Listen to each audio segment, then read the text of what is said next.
Halo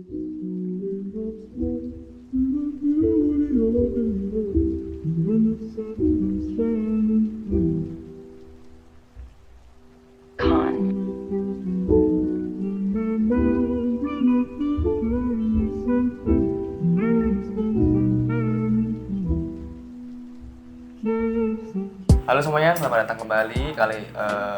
Di beberapa waktu yang lalu aku udah ngewawancarain salah satu vendor, maksudku adalah owner dari vendor wedding fotografi, dan sekarang aku ada di sebuah barbershop yang ada di daerah Kaliwaru, Condong Catur, Sleman, Yogyakarta.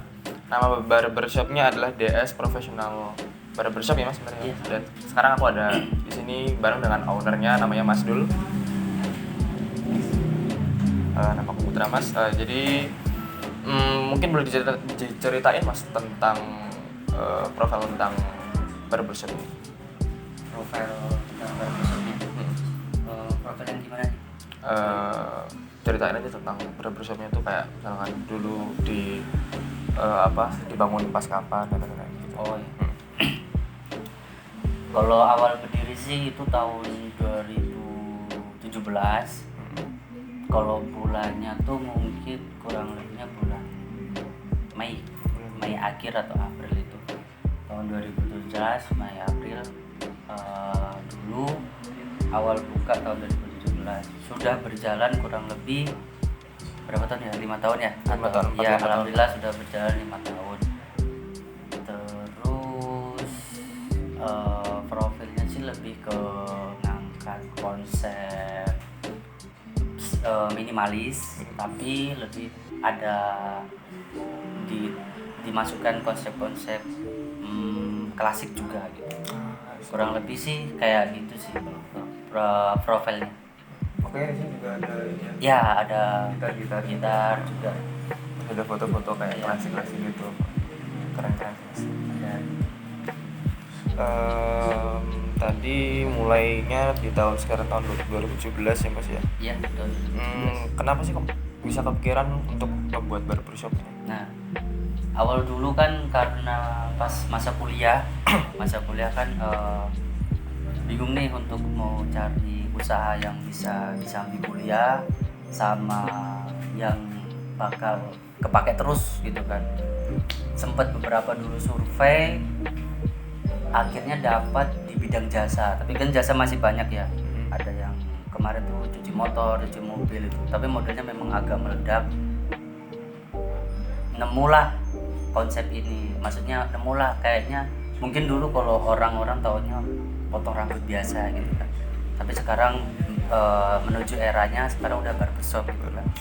Nah dulu tuh karena memang masih kuliah dan ingin mau ada penghasilan tambahan dan sudah melakukan survei kecil-kecilan, akhirnya buka ini. Karena ketika memang rambut itu kan tumbuh terus ya mas ya, tumbuh terus, dan orang pasti butuh namanya untuk treatment, untuk rapi, dan untuk kebutuhan lainnya yang membutuhkan, entah itu foto wisuda, foto buat apa kayak ijazah gitu, pasti kan harus rapi gitu. Nah kepikirannya di situ sih, buat selagi masih ada orang yang hidup, menurut saya usaha ini masih bakal continue terus Berlanjut ya. Ya. Berarti risetnya lumayan dalam ya mas ya. Ya alhamdulillah. Di barbershop ini tuh gimana sih mas caranya mas dulu untuk menarik pelanggan gitu, customer? Oh ya, sebenarnya sih sama kayak usaha-usaha lainnya sih, main ke sosial media, terus main ya mungkin sekarang lagi TikTok ya, sama Instagram Reels gitu. Tapi aku lebih menekankan di sini karena aku jurusan psikologi, lebih menekankan ketika orang-orang kesini, aku pingin orang-orang di sini tuh bukan hanya potong aja, tapi jadi temen gitu kan, jadi temen. Jadi apa yang ada ilmunya dari situ aku terapin ke sini, sehingga dia tuh ke sini tuh bisa nyaman, bisa cerita gitu, dan bahkan memang ketika balik ke sini tuh nggak harus potong, nggak apa-apa, yang penting main ke sini, kita jalin silaturahmi, kita juga bisa dapat belajar bareng, sharing bareng. Itu aja sih kalau aku dari konsep untuk apa tadi, marketing ya, strategi marketingnya itu sih. Lebih tepatnya gunain ilmu yang udah dapet aja sih, manfaatin gitu, sedikit-sedikit. Berarti iya juga sih Mas, kalau misalkan pas lagi ada customer gitu kan, terus diam-diaman juga Ya, aneh kan ya Mas. Gimana? Awkward. Terus kalau boleh tahu nih Mas, omset dari barbershop ini sebulan itu berapa ya Mas, kalau boleh tahu? Mungkin kalau secara anunya ya, secara kasarnya aja ya, Kasarnya aja. 2 digit lah, 2 digit. Lumayan gede Mas. Ya tergantung sih Mas. Oh, tergantung. Oke. Ada berapa karyawan sih Mas? Sekarang alhamdulillah udah ada 4.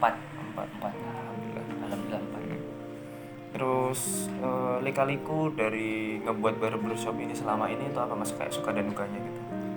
Sukanya sih mungkin dulu pas karena masih kuliah aku ngelola sendiri dan itu bagi waktunya susah karena memang ketutup jadwal kuliah dan untuk buat komisi buat mungkin gaji karyawannya gitu ya, di situ terkendala modal uang gitu. Di situ dulu untuk proses awalnya tuh untuk bagi waktunya karena masih kuliah, terus berjalannya waktu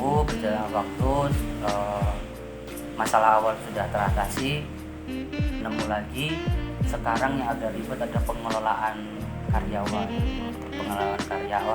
terus cara nyari, kan aku menerapkan standar, kalau standar itu di sini tuh kayak gini gitu. Nah susah untuk memang nyari yang seperti itu. Memang ada kan beberapa tempat yang kayak kayak kursus kan banyak kan, ada kursus desain, musik dan lain sebagainya.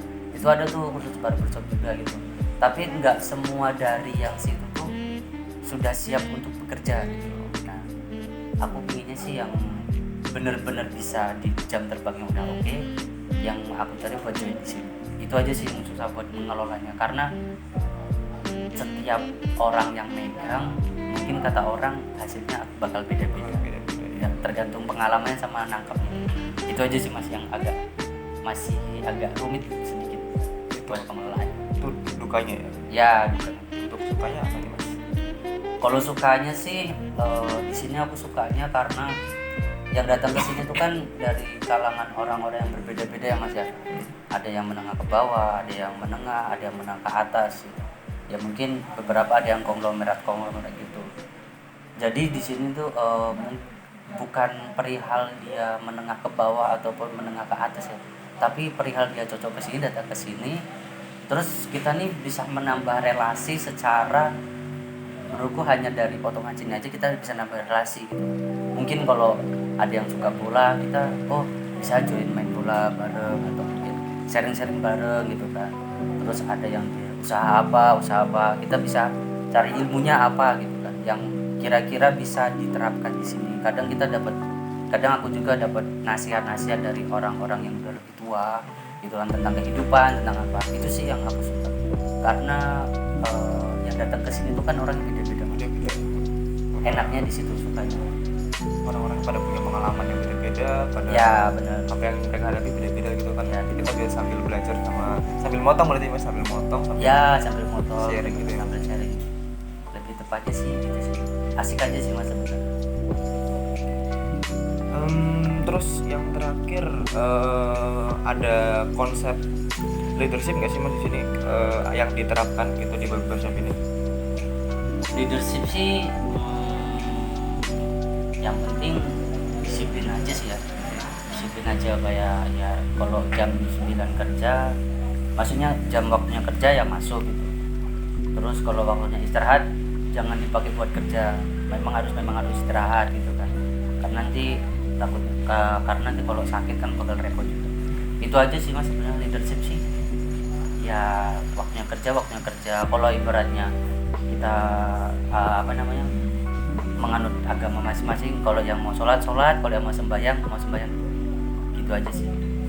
Lebih ikut fleksibelnya aja. Kalau ke karyawan gitu ada kayak cara manajemen yang khusus gitu nggak di sini? Ada sih Mas, bukan manajemen, tapi ketika memang aku menerima open recruitment orang, itu itu aku biasanya menerapkan tes psikolog dulu gitu kan. Jadi ketika memang dia kesini, dia siap nggak untuk di bawah tekanan, atau mungkin siap nggak untuk, kalau maksudnya di bawah tekanan tuh bukan aku diktator apa enggak, mungkin ketika lagi sepi gitu kan, dia kebutuhan apa, dia siap enggak, karena kan memang namanya usaha tuh naik turun gitu. Dan di sini juga modelnya bagi hasil, kalau semakin banyak dapat, semakin banyak juga yang datang, semakin banyak dapat. Itu aja sih, lebih ke lebih ke aku penerapannya kayak SDM-nya pas menerima open recruitment orang. Keren sih, berarti ada unsur psikologi juga di awal-awal berarti. Iya mas, ya memanfaatkan ilmu yang ada. Yang pernah dipelajari saat Ya, perkuliahan. Oke.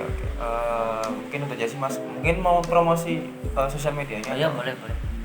Kalau Instagram DS Professional Barbershop, atau mungkin di Google Maps juga ada. Sama ya mas? Sama. Mungkin kalian bisa langsung kepoin aja Instagramnya, terus juga bisa mampir juga ke sini. Mungkin kalau mau potong rambut bisa ke sini, sekedar sharing di sini juga boleh mas? Boleh. Bebas. Sharing juga boleh, masnya asik kok diajak bicara. Oke, jadi itu aja dari kami. See you next time di next video. Goodbye.